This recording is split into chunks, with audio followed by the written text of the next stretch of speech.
Hello students, good evening to all of you. So आज का हमारा टॉपिक है सेंटर ऑफ मास एंड साथ में बात समझेंगे और कैलकुलेट करेंगे, डिराइव करेंगे expression for the position vector of centre of mass for a two particle system. तो हमें पहले ये समझना होगा कि सेंटर ऑफ मास की ज़रूरत हमें क्यों पड़ती है और कहाँ पर जो है थोड़ा प्रॉब्लम था जो हम सेंटर ऑफ मास के कॉन्सेप्ट पे आए। काइनेमेटिक्स में हमने अपने आप को कॉन्फाइन करके रखा था ऐसे पार्टिकल्स के साथ जिन्हें हम ट्रीट कर रहे थे पॉइंट मास के तौर पर, जिन्हें हम पॉइंट मास के तौर पर ट्रीट कर रहे थे। लेकिन एक्चुअल प्रैक्टिस में और रियलिटी में जब हम आते हैं बॉडीज के ऊपर, तो बॉडीज जो है वो बहुत सारे पार्टिकल से मिलकर बनी रहती है, बहुत सारे पार्टिकल से मिलकर एक बॉडी बनती है। इससे पहले काइनेमेटिक्स में हम पार्टिकल्स को पॉइंट मास रिगार्ड करके इक्वेशंस उसकी लिखते थे। लेकिन अभी हमारे पास एक्चुअल प्रैक्टिस में एक ऐसी बॉडी है, एक ऐसा सिस्टम है जिसमें बहुत सारे पार्टिकल्स हैं। अगर हमें उस सिस्टम के बारे में जानना है, उसका बिहेवियर जानना है कि वो एक्सटर्नल फोर्स के आने पे किस तरह से उसका मोशन रहता है और किस तरह से वो एक्सटर्नल फोर्स को रिस्पॉन्ड करता है, तो हमें उसके हर एक पार्टिकल के बारे में इक्वेशन को लिखना पड़ेगा और फिर उन सभी इक्वेशंस को सुपर इम्पोज करके हम बता पाएंगे कि ये इस पार्टिकल का या इस सिस्टम का जो है ये मोशन है या इसका बिहेवियर है एक्सटर्नल फोर्स को।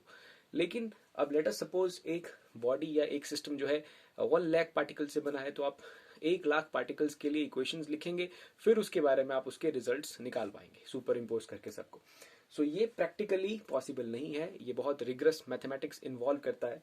तो उसी मैथमेटिक्स से बचने के लिए हमारे पास एक कॉन्सेप्ट है जिसे हम कहते हैं सेंटर ऑफ मास। तो सेंटर ऑफ मास ये एक ऐसा पॉइंट है जिसमें हम सपोज करते हैं, it is basically hypothetical concept there and we suppose that कि एक ऐसी जगह है बॉडी में, एक स्पेशल पॉइंट है जहां पर बॉडी का सारा मास कंसंट्रेट कर रहा है। This is just the definition of centre of मास कि सेंटर ऑफ मास बॉडी में एक ऐसा स्पेशल पॉइंट है जहां पर सारी की सारी बॉडी का मास कंसंट्रेट कर रहा है। तो अगर कोई एक्सटर्नल फोर्स बॉडी पे लगती है, कोई बॉडी पे एक्सटर्नल फोर्स अप्लाई किया जाता है, तो सेंटर ऑफ मास का जो पॉइंट है जहां पर पूरा मास कंसंट्रेट कर रहा है, वो एग्जैक्टली उसी तरह से बिहेव करेगा उस एक्सटर्नल फोर्स को जैसे असल में वो बॉडी बिहेव करती।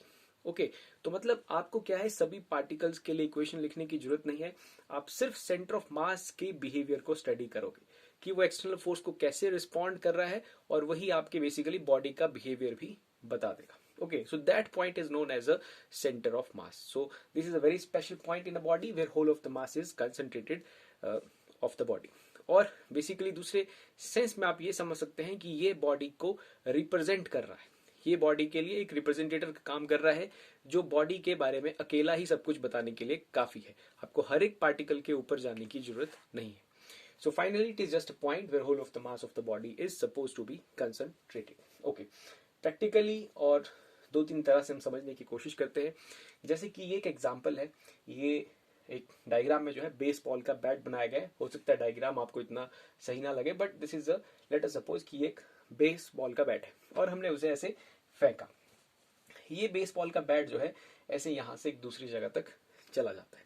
अब ये बेसबॉल का बैट है, so there are some particles here, some particles here, some particles here. Okay, तो मैं ऐसे ही इस बेसबॉल बैट के मोशन को देखता हूँ, अलग अलग टाइम पे इसके स्नैपशॉट लेता हूँ और इसकी फिगर को देखता हूँ और ऐसी कुछ फिगर मेरे पास बन जाती है विद रिस्पेक्ट टू टाइम के साथ ये पोजीशंस अपने बेसबॉल बैट की यहाँ से यहाँ तक जाते वक्त रहती है। तो अगर मैं इस बेसबॉल बैट के हर एक पॉइंट को ऑब्जर्व करूं तो उसका जो मोशन है वो बहुत ही कॉम्प्लेक्स है, कोई पर्टिकुलर मोशन नहीं है, पर्टिकुलर ट्रेजेक्ट्री नहीं है। लेकिन एक पॉइंट यहाँ पर ऐसा है जो एक पर्टिकुलर ट्रेजेक्ट्री को फॉलो कर रहा है, वो पॉइंट है पॉइंट सी। ओके, आप देखिए कि जो पॉइंट सी है एक पैराबोलिक पाथ को फॉलो कर रहा है। बाकी जो जितने भी इस बेसबॉल के पॉइंट्स हैं, यहाँ पर जितने भी पार्टिकल्स हैं, वो एक कॉम्प्लेक्स पाथ को फॉलो कर रहे हैं। फॉर एग्जाम्पल अगर मैं इस पॉइंट को लेता हूँ, इस वाले पॉइंट को लेता हूँ, this is point C. Okay students, ये पॉइंट सी है, ये पॉइंट सी है, ये पॉइंट सी है।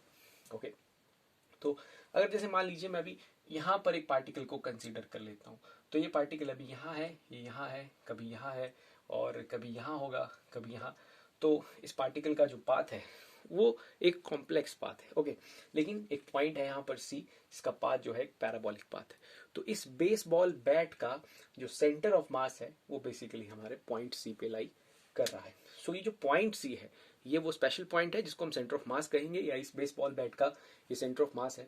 तो ये पॉइंट सी बेसिकली ऐसे बिहेव कर रहा है जैसे कि एक सिंगल पार्टिकल हो और इसी के ऊपर ही पूरे पूरे बेसबॉल के बैट का मास कंसंट्रेट कर रहा हो। ये कुछ इस तरह से बिहेव कर रहा है। अब दूसरे तरीके से भी समझ सकते हैं। मान लीजिए बेसबॉल का बैट जो है एक सिंगल पार्टिकल है और आपने उसे ऐसे थ्रो कर दिया। ओके, तो जब आप उसे ऐसे थ्रो करेंगे, आपने इमेजिन करना है कि जो बेसबॉल का बैट है, लेट अस सपोज ये एक सिंगल पार्टिकल है। ओके, सो वो जो सिंगल पार्टिकल है पूरे बैट का मास अपने पास रखे हुए, तो आपने उसको फेंका, तो वो क्या ट्रेजेक्ट्री फॉलो करेगा? वो एक ऐसे जाता हुआ पैराबोलिक ट्रेजेक्ट्री फॉलो करेगा। और आप यहाँ देखिए कौन सा पॉइंट पैराबोलिक ट्रेजेक्ट्री को फॉलो कर रहा है। पॉइंट सी पैराबोलिक ट्रेजेक्ट्री को फॉलो कर रहा है। इट मीन्स दैट यहीं पर सारा का सारा मास कंसंट्रेट कर रहा है। So this point is the centre of मास। एक और नजरिए से हम सेंटर ऑफ मास को समझ सकते हैं कि आपने जब किसी भी बॉडी का मोशन देखा होगा, तो बॉडी का जब मोशन होता है तो उसकी कुछ ट्रेजेक्ट्री होती है। हमेशा बॉडी की ट्रेजेक्ट्री वही होती है जो उसके मैक्सिमम मास की ट्रेजेक्ट्री हो।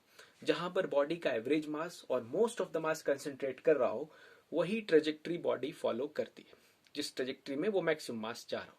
So body follows the trajectory eight विच, जो मतलब जहां पर उसका सारा मास कंसंट्रेट कर रहा है, जो भी बॉडी का सारा मास जिस ट्रेजेक्ट्री को फॉलो कर रहा है, वही बॉडी की भी ट्रेजेक्ट्री होती है। तो उसी तरह से सेंटर ऑफ मास भी एक पॉइंट है जहां पर सारा मास कंसंट्रेट कर रहा है। तो जो सेंटर ऑफ मास की ट्रेजेक्ट्री होगी वही हमारी बॉडी की ट्रेजेक्ट्री होगी। जो सेंटर ऑफ मास के लिए रिजल्ट्स आएंगे वो बेसिकली पूरी बॉडी को डिफाइन कर देगा। So this was all about the definition of centre of mass. तो आज हम कंसीडर करेंगे एक two particle system. Two particle system मतलब एक ऐसा सिस्टम जो दो पार्टिकल से बना हो, और उस टू पार्टिकल सिस्टम के लिए हम पोजीशन वेक्टर फाइंड आउट करेंगे, डिराइव करेंगे पोजीशन वेक्टर कि कहां पर वो लाई कर रहा है। तो इससे पहले let us just select that we have a system जिसके अंदर दो पार्टिकल्स हैं, जिसमें एक का मास m1 है और एक का मास m2 है। Okay, and we just selected system coordinate system there. This is origin and this is x axis, this is y axis and this is z axis. Okay, so we just suppose that कि m1 जो हमारा मास है, particle जो है, वो origin से उसका जो पोजीशन वेक्टर है वो है r1 vector. Okay, similarly second mass m2 is here, उसका जो पोजीशन वेक्टर है that is r2 vector. Okay students, this is r1 vector, this is r2 vector. Okay, तो इस सिस्टम का जो सेंटर ऑफ मास होगा, हमारे पास एक सिस्टम है जिसमें दो पार्टिकल्स हैं m1 और m2।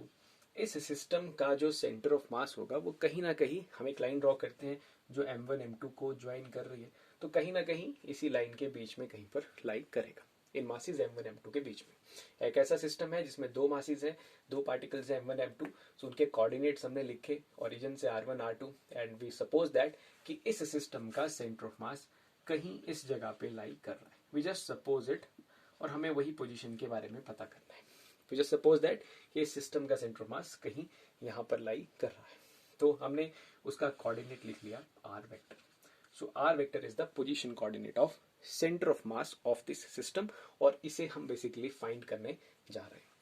हमने कहा कि जब भी सिस्टम के ऊपर कुछ फोर्स लगता है, तो जो सेंटर ऑफ मास एक ऐसा पॉइंट होता है वो एक्चुअली में वैसे ही बिहेव करता है उस एक्सटर्नल फोर्स पे जैसे कि वो रियल में वो बॉडी बिहेव करती है। ओके, तो बेसिकली इसको पता करने के लिए हमें सेंटर ऑफ मास का कोऑर्डिनेट, जो बहुत इंपॉर्टेंट टर्म है, उसका पता होना चाहिए कि सेंटर ऑफ मास किसी सिस्टम का कहाँ लाई कर रहा है।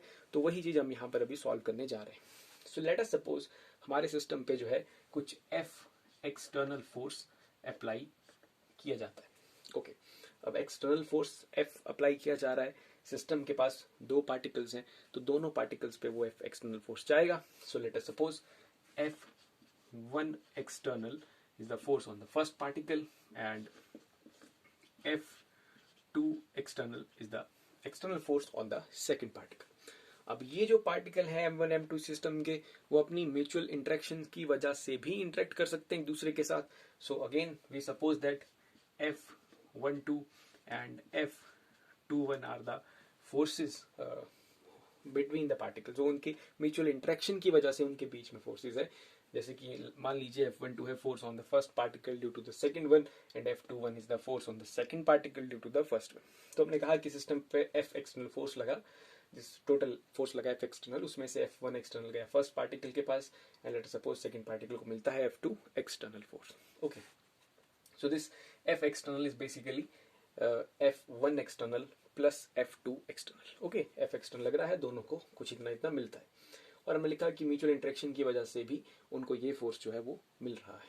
लेकिन according to third law mutual interaction की वजह से जो फोर्सेज हैं they are equal and opposite, तो टोटल में से हम इसको इग्नोर कर देंगे। So according to third law की मदद से लाइक F1 और F2 जो है दे आर वो इस तरह से हैं इक्वल एंड अपोजिट, तो टोटल फोर्स में से जो है हम इस टर्म को यहाँ से खत्म कर सकते हैं। तो हमारे पार्टिकल्स के ऊपर जो फोर्स बन रहा है F एक्सटर्नल वो कुछ इस तरह से, and it is F1 external plus F2 external. Mutual interaction की वजह से भी फोर्सेस थे, लेकिन थर्ड लॉ की मदद से हमने कहा कि they are just equal and opposite, so they will cancel out. तो जो नेट फोर्स बन रहा है F एक्सटर्नल वो बन रहा है F1 external plus F2 external. Okay, force second law के अनुसार हम लिखेंगे, सेकंड लॉ के according that force is basically equal to rate of change of momentum.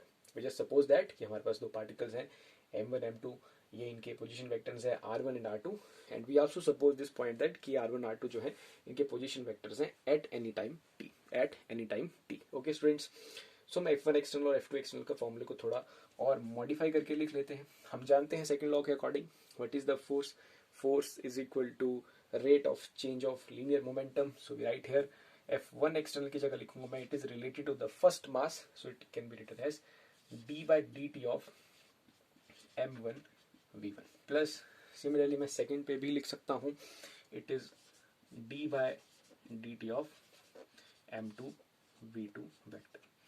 force is equal to rate of change of linear momentum, second वाले के लिखा rate of change of linear momentum of second body। Let us suppose v1 and v2 are their velocities। okay, so इसके बाद हम इसे थोड़ा और simplify करेंगे और position vector of centre of मास को निकालने की कोशिश करेंगे। सो ये रिलेशन हमारे पास बन जाता है। तो इसको थोड़ा सा मॉडिफाई करते हैं, थोड़ा चेंज करते हैं। F external is equal to, यहाँ से ऊपर चलते हैं, सो इट इज m1 को बाहर लिख लेते हैं, and it is d v1 upon dt plus m2, it is d v2 by dt। it is a vector quantity, so I just use the sign of vector also there, f is also a vector quantity।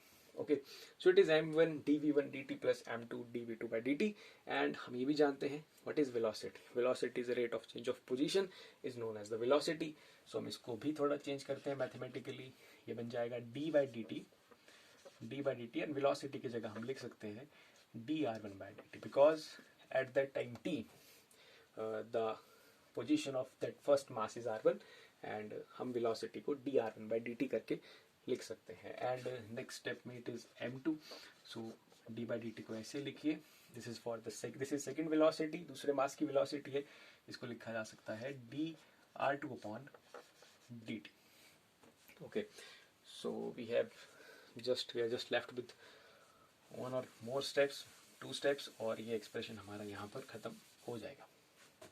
तो ये हम यहाँ पर लिख रहे हैं F external is equal to, ये d by D T है, dr1 बाई डी टी, इसको लिख सकते हैं हम double derivative d square by D t square, m1 r1 ऐसा लिख लेते हैं, plus d square by D t square m2 r2। Okay students, and now this is F external.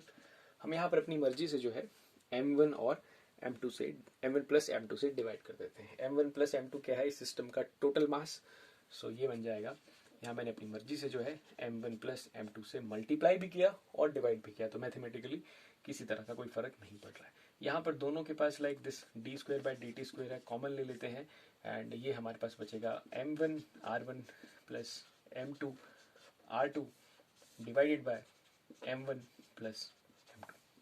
इस तरह का कुछ एक्सप्रेशन हमारे पास बच जाता है। तो ये जो आप इक्वेशन देख रहे हैं, लास्ट में इक्वेशन देख रहे हैं, this is the equation of this system. उसका जो मास है वो है, total mass is m1 plus m2, so this is basically the equation of mass m1 plus m2 total mass, and under the influence of external force F external. तो यहाँ पर ये m1 plus m2 की equation बता रही है। m1 plus m2 क्या है, इस सिस्टम का टोटल मास है जो कि पोजीशन कोऑर्डिनेट r पे लाई कर रहा है, जो कि पोजीशन कोऑर्डिनेट r पे लाई कर रहा है। हमने कहा कि centre of mass, what is centre of mass, where the total mass of the body is suppose to be concentrated, और सेंटर ऑफ मास का कोऑर्डिनेट हमने क्या दिया है, r दिया है। So it means that this equation, हम जानते हैं force is equal to mass into acceleration. Acceleration को हम क्या लिख सकते हैं, double derivative of position can be written as acceleration. ये क्या है, ये जस्ट बेसिकली आपको दिख रहा है डबल डेरिवेटिव, ये दिख रहा है mass. So this is the equation of force. Force का जनरल इक्वेशन क्या रहता है, force is equal to mass into acceleration. This is the total mass, okay, और we can call it as the like ये यहाँ पर लाई कर रहा है सेंटर ऑफ मास पे, okay. So this is F is equal to ma and this is F, so it means that this is mass, this is the total mass of the system. हमने कहा total mass of the system कहाँ lie कर रहा है, centre of mass पे लाई कर रहा है, जिसका कोऑर्डिनेट क्या है, r है। So what is this, this is the double derivative of position. आप ऐसे रिलेशन को d square x by dt square कई बार लिखते हैं। So this is the double derivative of position. अब ये इक्वेशन है m1 प्लस m2 मास की, ओके, जो कहाँ लाई कर रहा है, जो कि पोजीशन कोऑर्डिनेट r पे लाई कर रहा है। इट मीन्स दैट ये जो टर्म है यहाँ पर, ये किसे बिलोंग करती है, this is the position coordinate और this is the position of centre of mass of this body, और द टोटल मास जिसको हम सपोज कर रहे हैं कि जहां पर यहाँ पर कंसंट्रेट कर रहा होगा। So this is basically R. So यहाँ से हम सीधे जो है इसको उठा के कह सकते हैं कि this is our position vector of our center of mass for this two particle system. So it is written as m1 r1, and you can also use the sign of vector there, m1 r1 m2 r2 upon m1 plus m2. So this is the position vector of center of mass for two particle system. Okay students, and इसमें फिर आप इसको generalise कर सकते हैं। आपके पास अगर मान लीजिए एक ऐसा सिस्टम है जिसमें n नंबर ऑफ पार्टिकल्स है, लेट अस सपोज आपके पास एक ऐसा सिस्टम है जिसमें n नंबर ऑफ पार्टिकल्स हैं। ये हमने जो निकाला है position vector for a system जिसके पास 2 पार्टिकल्स थे। अगर ऐसा सिस्टम जिसमें n नंबर ऑफ पार्टिकल्स हैं तो उसके लिए भी आप इसको लिख सकते हैं r vector is equal to m1r1 plus m2r2 plus m3r3 up to so on, and it is written as mn rn divided by m1 plus m2 up to so on mn. So now ये expression बन जाएगा position vector of centre of mass for n particle system, इसमें n number of particles हैं। 3 particle system तो m1r1 plus m2r2 plus m3r3 upon m1 plus m2 plus m3. So this is quite simple to understand. So this is the position vector of center of mass for a 2 particle. This is for a n particle system. Okay तो आप इसको x coordinate y coordinate की terms में भी generalise कर सकते हैं।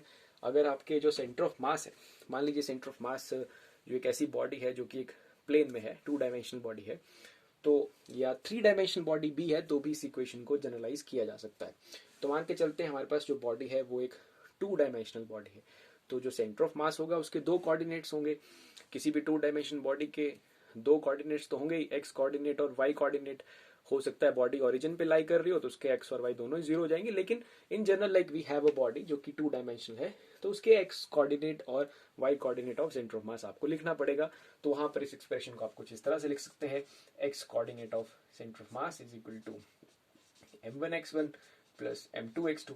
अगर 2 पार्टिकल है तो m1x1 plus m2x2 divided by m1 plus m2।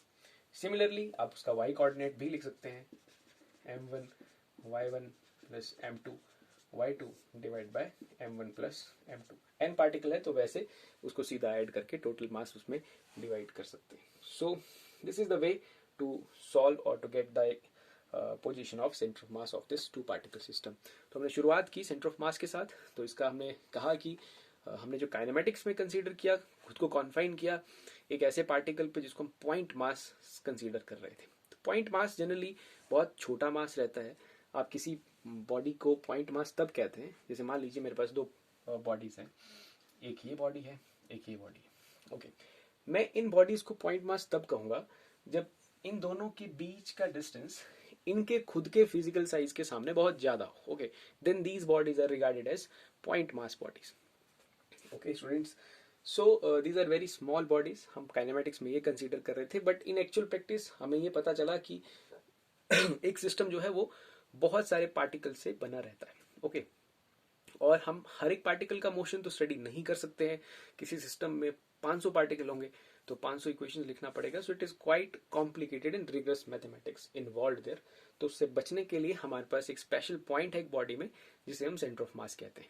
तो सेंटर ऑफ मास एग्जैक्टली वैसे ही रिस्पॉन्ड करता है एक्सटर्नल फोर्स को जैसे कि वो बॉडी करती है, क्योंकि हमने कह दिया कि वो एक ऐसा स्पेशल पॉइंट है बॉडी का जहां पर बॉडी का सारा मास कंसंट्रेट कर रहा है, एवरेज मास, टोटल मास सारा वहीं कंसंट्रेट कर रहा है। तो वही सब कुछ बता देगा कि बॉडी कैसे एक्सटर्नल फोर्स को रिस्पॉन्ड करेगी। तो हमने शुरुआत की एक बहुत ही सिंपल केस के साथ, 2 पार्टिकल सिस्टम के साथ, और उस 2 पार्टिकल सिस्टम में थोड़ा मैथमेटिक्स करने के बाद हमें उसका कोऑर्डिनेट मिल जाता है, m1r1 plus m2r2 bye m1 plus m2।